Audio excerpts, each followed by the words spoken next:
নমস্কার। টেলিড্রামা ভোটে দাঁড়াতে চাই। এসুন এসুন সুবোধবাবু। হ্যাঁ, খুব অভিযোগ আমার বিরুদ্ধে।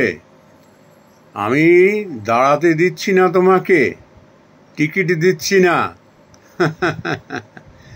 আচ্ছা সুবোধবাবু, তোমায় যে আমি টিকিট দেব, তোমার কি কি যোগ্যতা আছে একটু বলো তো। আমরা যখন ছোট ছোট ছিলাম না, তখন দেখতাম যে মানুষগুলোর গিয়ে পায়ে পড়তো গণ্যমান্য ব্যক্তিরা, যে আপনি ভোটে দাঁড়ান, আপনি দয়া করে ভোটে দাঁড়ান। বেশ কয়েকজনকে আমি দেখেছি করো জোরে সব ইনামে প্রত্যাখ্যান করে দিয়েছেন।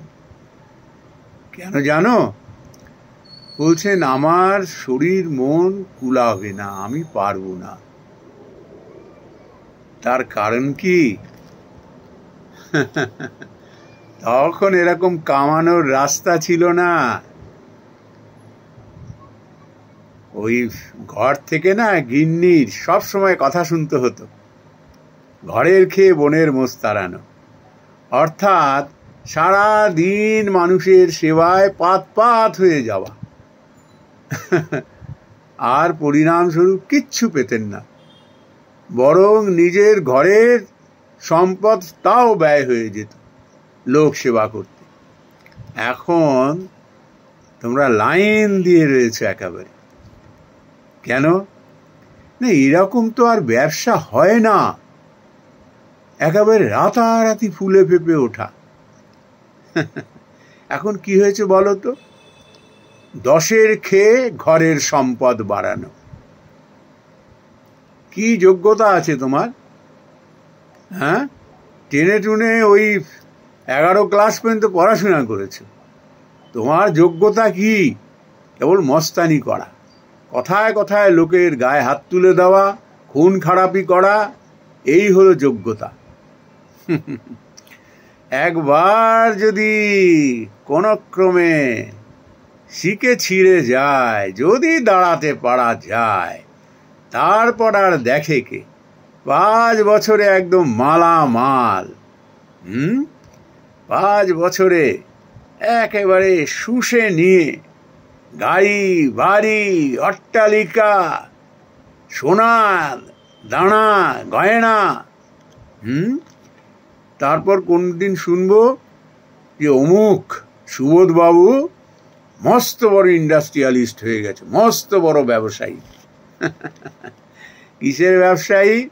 যত রকমের 2 নম্বরি করে এই নেতা হওয়ার ক্ষমতায় মানুষকে একবারে গলায় পা দিয়ে তোলাবাজি করে একেবারে বড় ইন্ডাস্ট্রিয়ালিস্ট, ব্যবসায়ী। ওটি আর হবে না। যত দিন আছি ওটি আর হতে দেব না। একটা জিনিস মনে রেখো, মানুষের শোয়ে শোয়ে কিন্তু দেওয়ালে পিঠ ঠেকে গেছে। এবারে এমন ঠ্যাঙাবে না যে দেশ ছেড়ে পালিয়ে যাবে। সব জিনিসের একটা সীমা আছে, এটা জেনে রেখো। মানুষ ভাবছে যে ভয়ে গুটিয়ে রয়েছে। হ্যাঁ, তার কারণ তোমাদের মতো গুন্ডা বদমাইশের মুখে মুখ লাগালে তার হয়রানির শেষ নেই। কিন্তু দেওয়ালে পিঠ ঠেকলে কি হবে? যখন দেখবে আমার মাথার উপরে যখন খাড়া ঝুলছেই, তখন দুটোকে মেরেই নালে বলি হই। দিন আসছে তোমার মতো এরকম অযোগ্য মানুষ, এরকম গুন্ডা বদমাইশ ক্রিমিনাল আর রাজনৈতিক ময়দানে নামবার সাহস করবে না। লোকের দেওয়ালে না পিঠ ঠেকছে। এবার ধোলাই খাবার পালা, এটা জেনে রেখো। কি আশা করে এসছো? হ্যাঁ, লোকের কাছে কমপ্লেন করছো। হ্যাঁ, টিকিট দিচ্ছি না, তোমায় টিকিট দিচ্ছি না, অরিন্দম বাবু টিকিট দিচ্ছে না, আমার উপরে শত্রুতা করছে। আরে তোর সঙ্গে কি শত্রুতা করবো রে?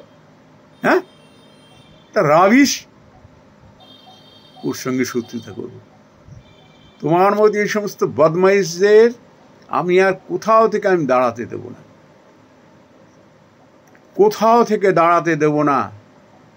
মানুষ যে কি পরিমাণের অত্যাচারের শিকার হচ্ছে, আর ভেবেছ একবার তো দাঁড়াই, ভোটে জিতে গুন্ডামি করে, তারপরে দেখো ভবিষ্যতের জন্য কেমন কামিয়ে নি। যাও, get out, get out from me, get lost, idiot, criminal. কোন স্পর্ধায় তুমি আমার সামনে এসে দাঁড়াও? আমার সামনে এসে দাঁড়াবে না আর কোনোদিনও, এটা যেন মনে থাকে। বেড়া এখান থেকে, বদমাইশ। বন্ধুরা নমস্কার।